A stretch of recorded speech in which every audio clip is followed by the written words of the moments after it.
असर के बाद नफिल पढ़ना ये क्या है, मकरूह है। आप और औकात देख लें, उन औकात में नफिल वगैरह पढ़ सकते हैं, लेकिन असर की जमात हो जाए, फर्ज पढ़ लिए, अब इसके बाद आप कोई सलाम ने इसके बारे में क्या फरमाया, हजरत मुआविया ने कहा कि तुम लोग एक ऐसी नमाज पढ़ते हो कि हम नबी करीम सल्लल्लाहु अलैहि वसल्लम के साथ थे, हमने नबी करीम सल्लल्लाहु अलैहि वसल्लम को ये नमाज पढ़ते हुए नहीं देखा, और इससे आपने भी मना फरमाया 2 रकातें। अब कुछ लोग ऐसे होते थे ना, असर के बाद भी पढ़ते, आज भी शहरों के अंदर अगर आप चले जाएं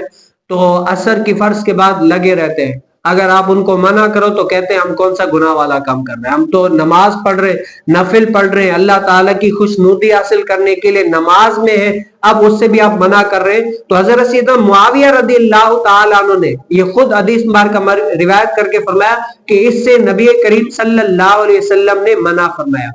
अब हमें अपने अकल के घोड़े नहीं दौड़ाने, हमारे लिए क्या अच्छा है और क्या सही है, क्या सही नहीं है, इसका फैसला कौन सही बताने वाले कौन है, नबी करीम सल्लल्लाहु अलैहि वसल्लम है। और हम उम्मतियों के लिए हुज्जत यही है कि जो नबी करीम सल्लल्लाहु अलैहि वसल्लम ने फरमाया हमारे लिए क्या है, हुज्जत है, हम उसको आमन्ना वसदकना कहें कि हुजूर अलैहि सलाम ने जो फरमाया उस पर हमारा ईमान है। और पहले मैंने असर के बाद जो ज्यादा ये पढ़ते हैं इसीलिए कि जब सूरज डूब जाता है तो मुशरिकीन की एक आदत होती थी, इसीलिए